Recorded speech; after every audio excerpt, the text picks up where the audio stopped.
Hello আমার প্রিয় sweet cute বন্ধুরা, কেমন আছো তোমরা? নিশ্চয়ই আমার গল্পগুলো শুনে শুনে খুব সুখ নিচ্ছ আর আনন্দে আছো। তোমাদের আনন্দ দিতে তো আমি নিয়মিত তোমাদের জন্য নতুন নতুন ভিডিও নিয়ে হাজির হই।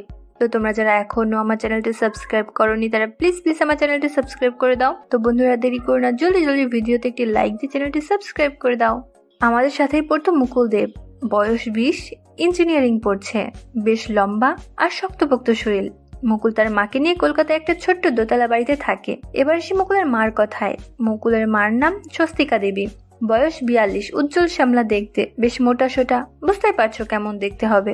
তার সবকিছুই যেন তাকে দিয়েছে অপূর্ব সৌন্দর্য। মুকুলের মায়ের শরীরের গঠনটা দেখার মতো। আজ থেকে প্রায় 8 বছর আগে মুকুলের বাবা তার মাকে ডিভোর্স দিয়ে চলে যায়।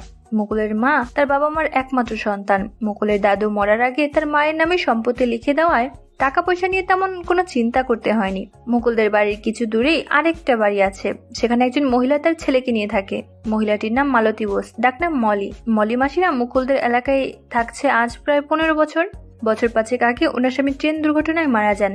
মাসির একটাই ছেলে নীলু, বয়সে মুকুলের চেয়ে 1 বছর ছোট হলেও তারা একই ক্লাসে পড়তো। প্রথম থেকে মুকুল আর নীলু প্রাণের বন্ধু। এভাবে তাদের মায়েরাও তাই হলো। তাদের দুই পরিবারের সম্পর্কটা এমন হলো যেন দুই পরিবার একই বংশের। মুকুলের মা আর মলি মাসির মধ্যে এত ভাব যে দেখে সেইভাবে এরা দুজন বুঝি নিজের বোন। এবার আসি মাসির কথা। মাসি মোটামুটি ভালোই লম্বা, বয়স 42, মোটা শ্যামলা দেহ। দেহে যখন থেকে ওটার প্রতি মুকুলের ঝোঁক আসলো তখন থেকে মলি মাসিকে ভেবে নিজেকে শান্ত করতো মুকুল। মাসির আশেপাশে থেকেই বাড়ি ফাঁকা দিয়ে তার সম্পদ দেখার চেষ্টা করতো মুকুল। আর ভাবতো মাসিকে যদি একটু কাছে পেতাম। যাই হোক, 1 বছর আগের ঘটনা। গরমের সময় নীলু ওর নতুন কিছু বন্ধুর সাথে বেড়াতে গেছে।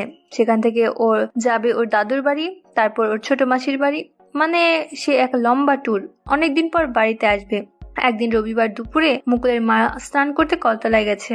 বন্ধুরা একটু বলে রাখি, মুকুলদের বাড়িটা পুরনো ধাঁচের, তাই স্নানের ঘরটা টিনের ও বাহিরে। এমন সময় মুকুল তার মায়ের রুমে এসে তার মোবাইল থেকে নীলুকে SMS করতে এসেছিল, কারণ তার মোবাইলে চার্জ ছিল না। মুকুল মেসেজে না গিয়ে কি মনে করে যেন ইনবক্সে ঢুকলো আর দেখলো মলি মাসির একটা মেসেজ। ওটা ওপেন করে পড়তেই মুকুলের মাথা যেন ভন ভন করে ঘুরতে লাগলো। মুকুল কি জানলো? এও কি সম্ভব? মুকুল ভাবছে তার সত্যি বিধবা মাও কি? মেসেজে লেখা ছিল বিকেলে 4টায় আসবি, সেজে গুজে আসবি, ক্লিন হয়ে আসবি। কিন্তু এর মানে কি? না, আমাকে জানতেই হবে, এমনটা ভাবছে মুকুল। মুকুল তার মায়ের ঘর থেকে বের হতেই দেখে তার মা ছাদ থেকে নামছে আর গুনগুন করে গান গাইছে। মুকুলকে দেখে হেসে উঠলো। মুকুল তার মাকে বলল, মা আজ আমার একটা পার্টি আছে, ফিরতে রাত হবে, আমি কিন্তু যাব, না করতে পারবে না। মুকুলের মা হেসে বলল, কিছু হবে না, তোর যত রাত পর্যন্ত থাকতে হয় থাকিস, চল খেয়ে নে এখন।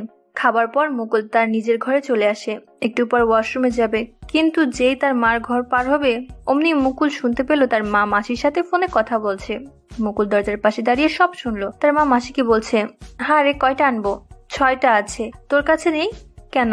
আজ যদি আমার কাছে না থাকতো কি হতো বলতো? আরে দেরি হবে না, এমনই এক্ষুনি বেরোচ্ছি। না, কোনো প্রবলেম নেই, খোকার একটা পার্টি আছে, ফিরতে রাত হবে, আজ অনেক সময় নিয়ে মস্তি করব।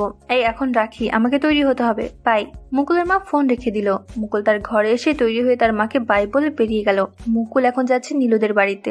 ওই বাড়িতে যাই হোক না কেন তা হবে মাসির ঘরে, তাই মুকুল আগেভাগেই দেয়াল টপকে নিজের মাসির ঘরের পেছনে লুকাতে হবে, যাতে ঘরের ভেতরে নীলা খেলা দেখা যায়। মুকুল মাসির ঘরের পেছনে পৌঁছে জানালা দিয়ে ভেতরে তাকাতেই দেখে মাসি ওয়াশরুম থেকে বেরিয়ে আয়নার সামনে বসলো। মুকুল মাসির পিছন থেকে সবকিছু দেখলো। মাসি চুল শুকিয়ে একটা কালো পরলো, তার উপর একটা সাদা সিল্কের টাইট ব্লাউজ পরে নিল। আলমিরা থেকে একটা সাদা শাড়ি বের করে পরলো। মাসিকে খুব সুন্দর লাগছে। এরপর কানের ঝুমকো, নাকে মাঝারি গোল নাকছাবি, ঠোঁটের লিপস্টিক, সিঁদুর, যদিও বিধবা, হাতে শাখা পরলো। এরপর ফোনটা হাতে নিয়ে কাকে যেন বলল, এই তোমার আর কত দেরি হবে গো, আমার খুব ইচ্ছে করছে। ওপাশ থেকে বলল, স্বস্তিকা এসেছে। এমন সময় বেল বাজলো।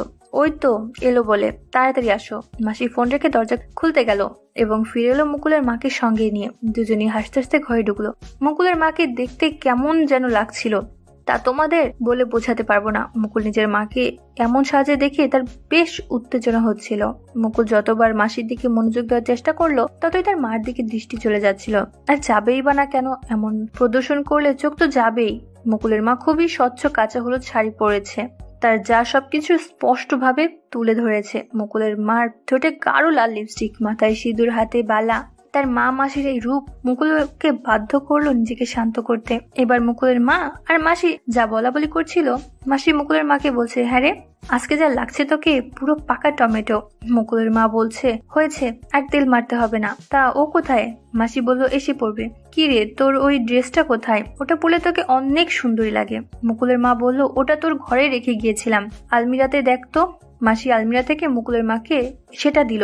মুকুলের মা সেটা পড়তে পড়তে বলল, আজকেটা কে রে? মাসি বলল, আমার এক কলিগের বর। আমার কলিগ নতুন চাকরি পেয়ে মুম্বাই চলে গেছে। এই ফাঁকে সেদিন দেখিয়ে ওকে বসে আনি, সেই সুবাদে তো আজ তোর আর আমার ইচ্ছে পূরণ করতে পারছি। মুকুলের মা বলল, তা উনি কি মুম্বাই চলে যাবেন? মাসি বলল, কালকেই চলে যাবে। মুকুলের মা বলল, তার মানে পরবর্তী সুখের জন্য আবার দিন গুনতে হবে? একটা পার্মানেন্ট পেলে কতই না ভালো হতো। তা ওর জন্য কি তুই আমাকে এত সেজেগুজে আসতে বললি? মাসি বলল, আরে বাবা, লোকটা বিরাট ব্যবসা, বলা তো যায় না। যদি সুখ দিয়ে আকৃষ্ট করতে পারি তাহলে ওর মাধ্যমে আরো নতুন কাউকে জোগাড় করতে পারবো, তাই ওকে ইমপ্রেস করার জন্য তো এত আয়োজন। মুকুলের মা বলল, তা নাম কি লোকটার? দেখতে কেমন? মাসি বলল, মিস্টার গুপ্তা, লম্বা চওড়া, বেশ মোটা, তোকে কোলে নিয়ে পুরো কলকাতা ঘুরতে পারবে। মুকুলের মা বলল, বলিস কি? মাসি বলল, কিরে, ভয় পেলি নাকি? মুকুলের মা বলল, তা পেয়েছি, তবে শারীরিক বর্ণনা শুনে নয়। মাসি বলল, তবে কি? মুকুলের মা বলল, এত মোটা পুরুষরা ভালো পারে না, দেখবি আমাদের উঠিয়ে দেবে ঠিকই, কিন্তু শান্ত করতে পারবে না। কবে যে জোয়ান ছেলে পাবো? মাসি বলল, ভগবান জানে। কলিং বেল বেজে উঠল। মাসি মুকুলের মাকে বলল, ওই তো এসে পড়েছে, তুই পাশের ঘরে যা, আমি ডাকলে তবে আসবি। মাসি দরজা খুললো। একজন বিশাল দেহী লোক সাথে নিয়ে ঘরে ঢুকলো। লোকটার বয়স আনুমানিক 45 হবে। লোকটা মাসির এক হাত জড়িয়ে ঘরে ঢুকলো, আরেক হাত মাসির ওইটা ধরে থাকলো। মাসি বলল, ছাড়ো তো, এসে শুরু করেছো, লাগছে তো। মাসি ওই লোকটাকে বলছে, তোমার বউয়ের এটা কখনো ধরোনি? সে বলল, এত সুন্দর দেখলে কি আর না ধরে থাকা যায়? মাসি বলল, আমারগুলো আর কি, এর চেয়েও সুন্দর একটা আছে। সে বলল, কোথায়? মাসি মুকুলের মাকে ডাক দিল, কই রে, এদিকে আয়। মাসির ডাকের সাথে সাথে মুকুলের মা ঘরে ঢুকলো। মুকুলের মাকে দেখে লোকটা হাঁ করে তাকিয়ে থাকলো। মুকুলের মা বলল, কি গো, পছন্দ হয়েছে? লোকটা মাসিকে ছেড়ে মুকুলের মাকে কাছে টেনে নিল। ওদিকে মাসি নিজেই শুরু হয়ে গেল। মুকুল আর তার মার অবস্থা দেখে বুঝতেই পারছিল সে খুব সুখ পাচ্ছে। বাবারই কথা, এতদিন পর সব পেলে যে কোনো নারীর এমন অবস্থা হবে। নিজের মাকে এমন করতে দেখে খারাপ লাগার কথা, কিন্তু মুকুলের এমনটা লাগছিল না, বরং মাসির পাশাপাশি নিজের মার সবকিছু মুকুলকে আকৃষ্ট করছে। অল্প কিছুদিন পর লোকটা তার সবকিছু মুকুলের মার আর মাসির কে উজাড় করে দিল। মুকুলের মা আর মাসিকে দিল সেই অজানা সুখ।